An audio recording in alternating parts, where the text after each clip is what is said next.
ध्यानाभ्यास के लिए कृपया अपने नेत्रों को बंद कर लीजिए और अपने शरीर का एहसास कीजिए।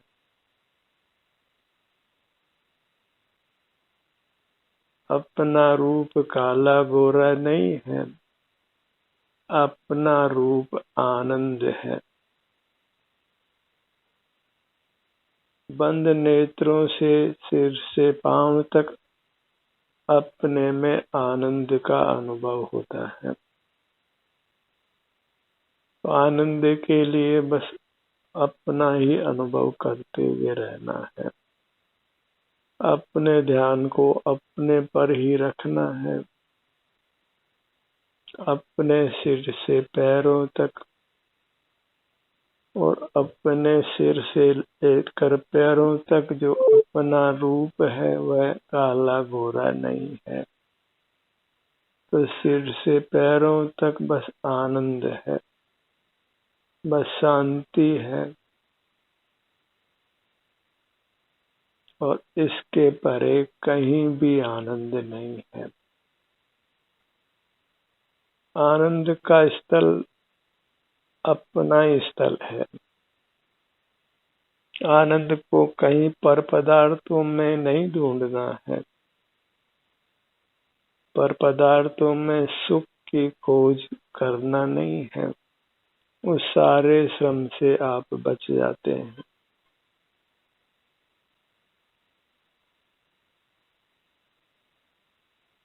और अपने तक सिमटना उस सबसे अधिक सुगम है और वही सुखदायक है।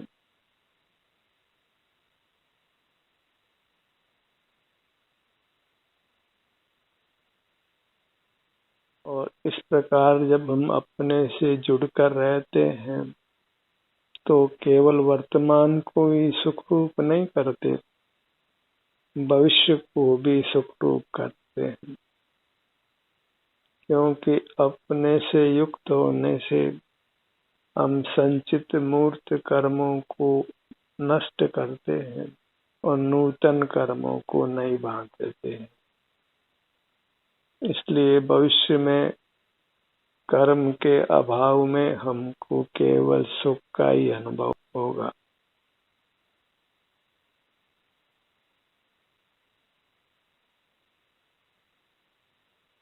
अपने से युक्त रहना ही ध्यान है, जिससे कर्म हमसे पृथक होता है।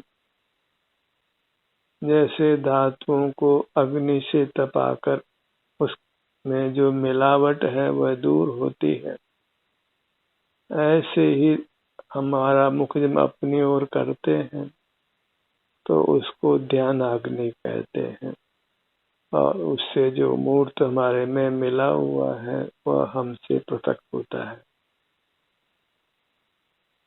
और प्रथम ही सूक्ष्म मूर्त कर्म हमसे पृथक होता है,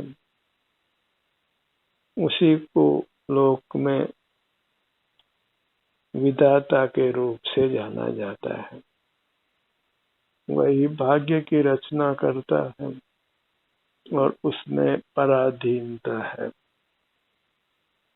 और जब हम अपना मुख अपनी ओर करके कर्म रूपी विधाता से पृथक हो जाते हैं तो फिर हमारे सुख का विधाता कोई दूसरा नहीं है। हमारा सुख हमको प्राप्त होता है स्वाधीनता से।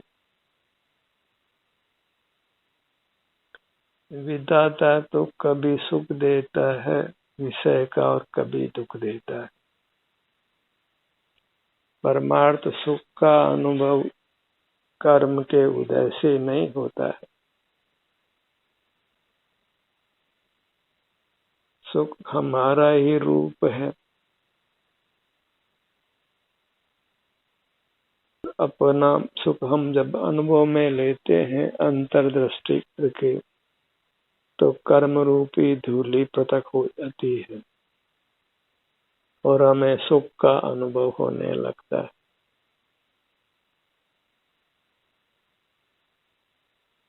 और ये कार्य अत्यंत गुप्त रूप से होता है,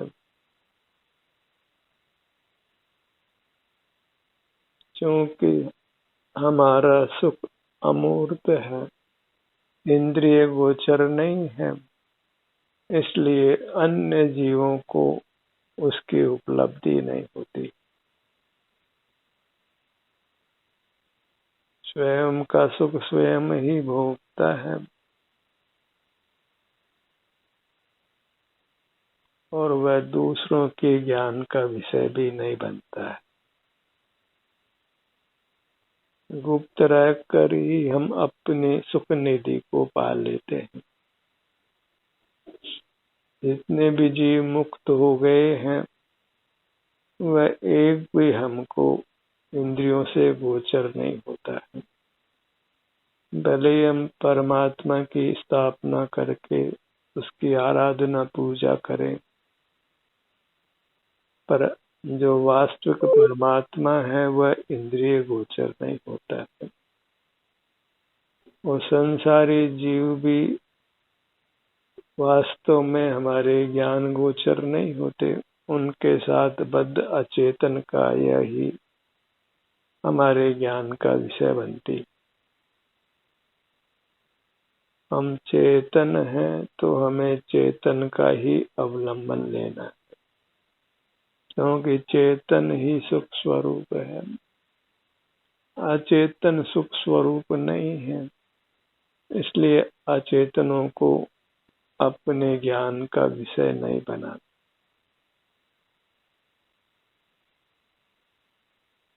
इंद्रिय जय करना है अर्थात पांचों इंद्रियों को उपयोग में नहीं लेना है।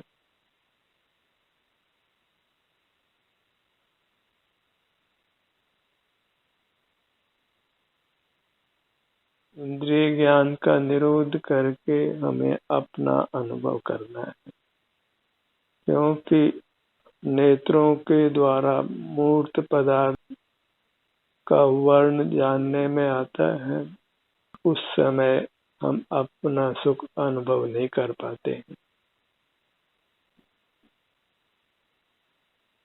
अपने सन्मुख नहीं हो पाते।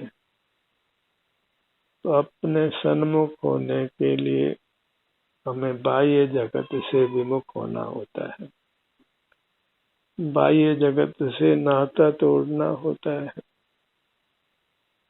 इंद्रियों से हम बाह्य जगत के साथ संबंध बनाते हैं और वह संबंध ही हमें दुख देता है। बाह्य जगत के साथ संबंध में सुख के भ्रम में जीना योग्य नहीं है।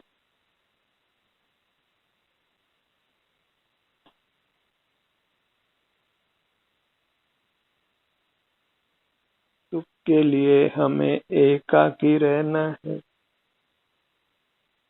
अपने सन्मुख रहना है, और वही परमात्मा का रूप है। एकाकी अपने सन्मुख रहना, बाह्य जगत को देखना बंद करके, और इसके फल में हम भगवान बनते हैं, तो ये कार्य वास्तव में करने लायक है।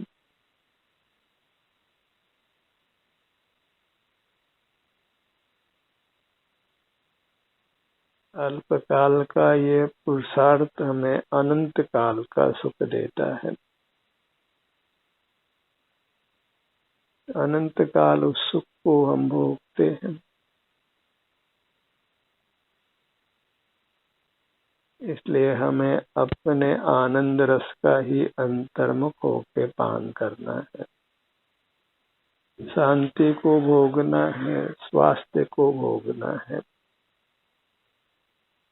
बहिर्मुख जीव ही नाना रोगों से ग्रस्त होते हैं, नाना दुर्घटनाओं से ग्रसित होते हैं और नाना प्रतिकूलताओं को पाते हैं। और जब अपना ही एहसास करते हैं तो न रोग होता है, न दुर्घटना होती है, न कोई प्रतिकूलता होती है। एक परमानंद का भोग होता है। अत्यंत निरोगी जीवन, अत्यंत सुखद जीवन अपने आलम्बन से है। पर अपना आलम्बन करने के लिए मूर्त पदार्थों के व्यामोह को छोड़ना है, इंद्रिय ज्ञान को छोड़ना है। मूर्त पदार्थों को देखना जानना हमारा स्वभाव नहीं है। सबसे प्रथम तो इस निर्णय की आवश्यकता है, क्योंकि ये मूर्त पदार्थों को देखना जानना ज्ञान के रूप में प्रसिद्ध है, पर वास्तव में वह दुख का कारण है। जब तक इंद्रिय ज्ञान जीवित रहता है तब तक ही दुख जीवित रहता है। इसलिए लोक में कोई निंदा करने योग्य परिणाम है तो वह इंद्रिय ज्ञान है। भले ये लोग क्रोधी जीव की, मान्य जीव की, मायावी जीव की, लोभी जीव की निंदा करता हो, हिंसक जीव की, झूठ बोलने वाले की, चोरी करने वाले की, कुशील सेवन करने वाले की, परिग्रह संचय करने वाले की निंदा करता हो, इंद्रिय ज्ञान की निंदा नहीं करता हो, पर सकल दुखों की खान इंद्रिय ज्ञान होने से वही वास्तव में एक निंद है। इंद्रिय ज्ञान से अपने आप को बचा लीजिए और सुखी हो जाइए। त्याग के नाम पर कितना ही हम अन्य पदार्थों का त्याग करते हैं, शराब का त्याग करते हैं, जुआ खेलने का त्याग करते हैं, कुशील सेवन का त्याग करते हैं, मद्यमांस सेवन करने का त्याग करते हैं, किसी को सताते नहीं हैं, झूठ बोलते नहीं हैं, चोरी करते नहीं हैं, पर इंद्रिय ज्ञान का निरोध नहीं करते तो ये सारे त्याग वृथा हो जाते हैं। मूर्त पदार्थों को जब हम देख जान रहे होते हैं तो फिर हम अपना एहसास नहीं कर पाते, अपने सुख को नहीं भोग पाते। और अपना सुख तो फिर अपने में ही है, बाहर नहीं है।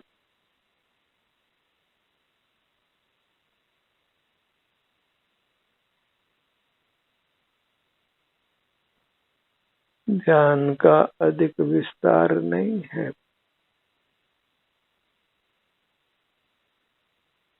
फिर भी बार बार ये बात कही जाती है क्योंकि हम बहिर्मुख रहते हैं, ध्यान को पूरी तरह अपनाते नहीं हैं।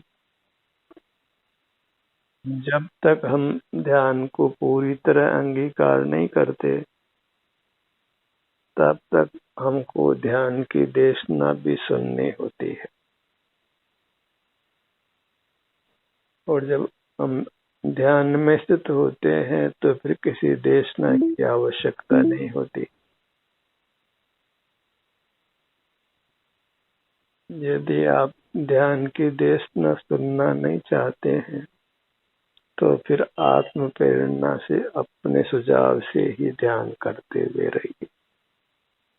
न ध्यान करना है, न ध्यान की देशना सुनना है और बहिर्मुखी रहना है तो फिर दुखों का अंत नहीं है। फिर दुख की शिकायत करना वृथा है, फिर रोगी भी रहना होगा और प्रतिकूलताओं को भी भोगना होगा और जन्म मरण भी करते रहना होगा। अच्छा यही है कि हम जहाँ सुख है वहीं उसको पाने का प्रयत्न करें। सुख हमारा रूप है, पर चूंकि मूर्त हमारे में मिला हुआ है तो फिर हम अपने को काला गोरा कहने का व्यवहार करते हैं। दूध में चीनी मिली हो तो दूध को मीठा कहते हैं, यद्यपि दूध मीठा नहीं है। ऐसे हमें काला गोरा मूर्त पदार्थ मिला है तो हम अपने को काला गोरा कहते हैं, पर वास्तव में हम काले गोरे नहीं हैं। हम तो केवल आनंद रूप हैं और हमें आनंद की कामना है, तो काले गोरे पदार्थों को देखना बंद करना होगा, क्योंकि वे आनंद रूप नहीं है। अपने ध्यान को अपने सिर के भाग पर लाइए। अवश्य ही आराम या वेदना की स्थिति है। हमारा कोई भाग ऐसा नहीं है जिसमें आराम या वेदना नहीं हो। वेदना कर्म के संबंध से है और आराम हमारा स्वरूप है। वेदना का नहीं होना आराम है, और जब उस आराम के साथ ही हम युक्त होते हैं तो फिर उत्तरोत्तर अनुपम सुख अनुभव में आता है। अपने पगतली के भाग पर आइए। यही अनुभव गोचर हमारा विस्तार है, जो बिना नेत्रों के ही हमारे अनुभव में आता है। और जब हम अपना ही रूप अनुभव करते हैं तो फिर हमको मूर्त पदार्थ आकर्षित नहीं करते हैं। जो मूर्त पदार्थों का आकर्षण है वह समाप्त हो जाता है।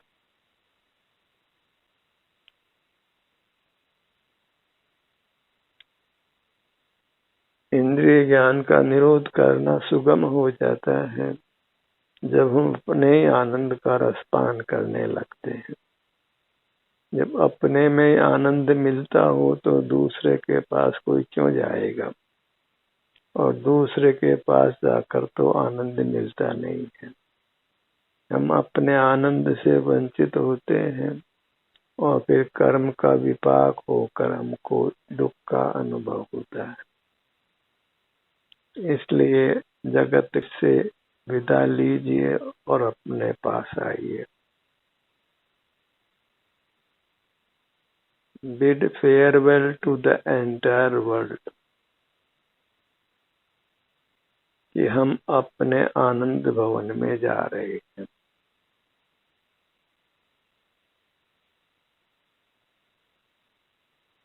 और जगत को हमारे लिए फुर्सत भी कहाँ है, वो जगत जगत में मगन है। इसलिए आप आराम से जगत से विदा लेकर अपने आनंद भवन में रहिए। और जगत तो फिर हमको विदा करता ही है मरण होने पर उसके पहले ही जो हम विदा ले लेते हैं तो फिर हमारा वर्तमान और भविष्य में अच्छा बना देते हैं, क्योंकि जगत के संग रहना कुदरत को ही मंजूर नहीं है। जन्म से पहले के जितने भी संबंध थे वे सब छूटे ही गए हैं।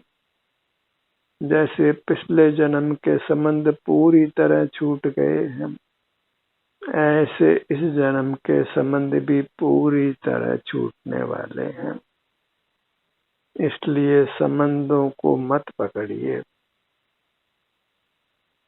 अपने को ही पकड़ कर रखिए, क्योंकि जिसने अपने को पा लिया उसने सुख को पा लिया, और जिसने अपने को नहीं पाया तो फिर वह नाना दुखों को ही पाता है। अपने ध्यान को अपने मध्य भाग पर लाइए, अपने उदर भाग पर।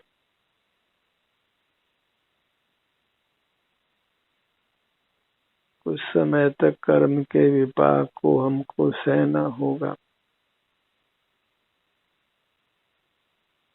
जब शरीर में वेदना उत्पन्न होती है और तब हमारा ध्यान जाता है तो उससे कोई मोक्ष की प्राप्ति नहीं होती है।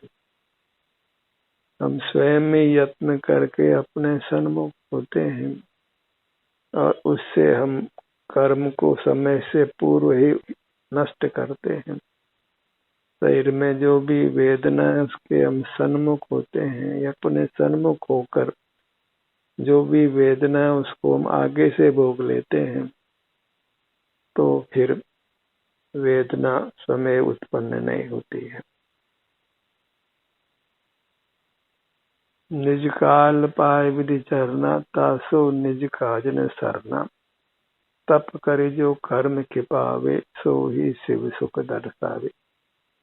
वेदना खड़ी हो फिर उसको भोग कर कर्म को नष्ट करते हैं, उससे कोई मोक्ष प्राप्त नहीं होता है। हम अंतर्मुख हो करके शरीर में वेदना को आगे से अनुभव में लेते हैं। अप्रिय संवेदना जहाँ जहाँ हमको मिलती है उसको अनुभव करके हम कर्म को खिपाते हैं, तो फिर हम मोक्ष को पाते हैं। इसी का नाम तपस्या करना है। भूतकाल में मनुष्य घरगृहस्थी को छोड़कर वानप्रस्थ आश्रम में वन में रह करके तपस्या करते थे, तो वे वास्तव में अपने सन्मुख रहकर अपने शरीर में जो भी अप्रिय संवेदना है उसको भोग कर अपने को कर्मों से मुक्त करते थे और इस प्रकार अपने भविष्य को उत्तम बनाते थे।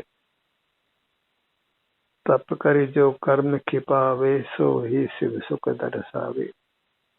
अपने सन्मुख होकर जो कर्म को खिपाता है, कर्म को उदय में लाकर शरीर में जो भी वेदना है उसको भोग लेता है और बहिर्मुख नहीं होता है, तो वह वास्तव में मोक्ष सुख को पा लेता है।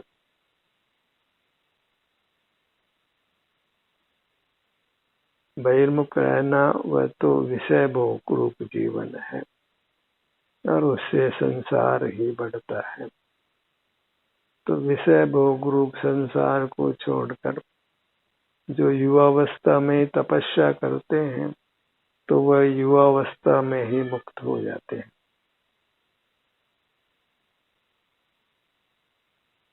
बड़े यौवन में ही जो विषयों की ओर आकर्षित नहीं होते और अपने सन्मुख होकर कर्म के विपाक को भोगते हैं, तो में जो भी अप्रिय संवेदना अनुभव में आती है, जो कदाचित बहिर्मुख होने में अनुभव में नहीं आती, अंतर्मुख होकर ही शरीर के विभिन्न भागों में वेदना अनुभूत होती है, उसी का नाम तपस्या है और जीव उससे कर्मों को खिपाकर मुक्त होता है। तो अपने ध्यान को जब हम नेत्र बंद कर अपने शरीर पर लाते हैं, तो वेदना का अनुभव होता है शरीर के किन्हीं भागों में, तो वह सब तपस्या नाम पाता है और उससे हम तपते हैं, अर्थात कर्म को खिपाते हैं। और जब हम कर्म को इस प्रकार नष्ट कर देते हैं, तो फिर दुखों को ही नष्ट करते हैं। दुख का कारण कर्म का विपाक है, हमारा स्वभाव नहीं है। जब जब कर्म का विपाक होता है तब तक हम दुख का अनुभव करते हैं और कर्म के विपाक के बिना दुख का अनुभव नहीं होता है। और कर्म के विपाक को ही जब अंतर्मुख को कर्म नष्ट कर देते हैं, तो फिर अनंत काल तक हम सर्वांग में सुख का ही अनुभव करते हैं। तो ये तब तो हमको करना ही होगा, अंतर्मुख होकर शरीर में अप्रिय संवेदना भी है तो उसको भोगते हुए रहना है, बहिर्मुख नहीं रहना है। इसी विधि से हम तपस्या करके अपने को संसार दुखों से मुक्त कर सकते हैं और संसार दुखों से मुक्त होना ही मोक्ष को पाना है, परमात्मा होना है। इसलिए बाहर खड़े नहीं रहना है। उसका नाम तप नहीं है, उसका नाम विषय भोग है, असंयम की दशा है। और असंयम में रहते हुए एक भी जीव मुक्त नहीं हुआ। जो मुक्त हुए हैं वे बहिर्मुक्ता को छोड़कर अपने सन्मुख होकर ही मुक्त हुए हैं। तो अंतर्दृष्टि कीजिए, सिर से पांव तक ही बने रहिए, अपने किसी भाग की उपेक्षा नहीं हो। और शरीर में जो भी कोई संवेदना मिलती है उस संवेदना की भी उपेक्षा नहीं करनी। हर भाग की संवेदना को अनुभव में लेकर कर्मों को नष्ट करना है।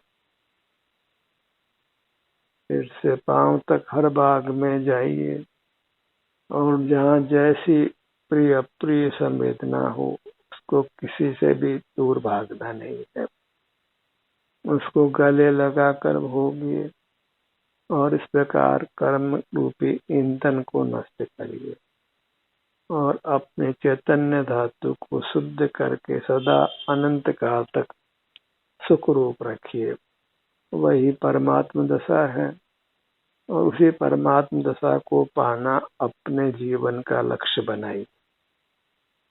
और जब तक उस लक्ष्य की प्राप्ति नहीं हो, जब तक हम परमात्मा नहीं बने, तब तक ये तपस्या करते रहना है, अपने सन्मुख बने रहने का यत्न करते रहना है। और कदाचित किसी भाग में वेदना भी है तो उससे दूर नहीं भागना है। ध्यान का ये सत्र यहीं समाप्त होता है। आपकी सहभागिता के लिए धन्यवाद।